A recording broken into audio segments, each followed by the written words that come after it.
BC రిజర్వేషన్ల కోసం MLC కవిత రాష్ట్రంలో 72 గంటలు దీక్ష చేస్తాననడం విడ్డూరంగా ఉందని కాంగ్రెస్ నేతలు మండిపడ్డారు.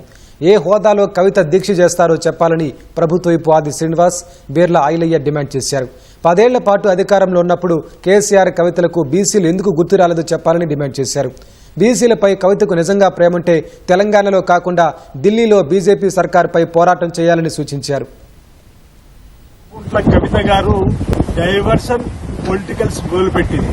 మా ముఖ్యమంత్రి శ్రీ రేవంత్ రెడ్డి గారి నాయకత్వంలో బీసీ బిల్లు పైన కేంద్ర ప్రభుత్వం పైన పోరాటం చేస్తామని ప్రకటన చేస్తే ఒకరోజు ముందే నేను 72 గంటలు బీసీల కోసం ధర్నా చేస్తా తెలంగాణలో చెప్పిన ఒక ప్రకటన చూస్తే తెలంగాణలో ధర్నా చేయాల్సిన అవసరం ఏమొచ్చిందో అంటున్నా. బీసీల ఉద్యమాన్ని కూడా హైజాక్ మీరు చేసిన రోజే మీరు తప్పుపట్టినాం. అసలు మీరు ఇప్పుడు ఏ హోదాతోని ఈ ప్రకటన చేసినో అర్థం కావడం లేదు. నిజంగా మీకు మా బీసీల పైన మీ భారతీయ రాష్ట్ర సమితికి ప్రేమ ఉంటే మీ తండ్రి కేసీఆర్ గారు మీరు వచ్చి ఢిల్లీలో ఈ దీక్షణ చేస్తే మా బీసీల కోసం మీరు ప్రయత్నం చేస్తున్నట్టుగా మేము భావించవలసి వస్తుంది.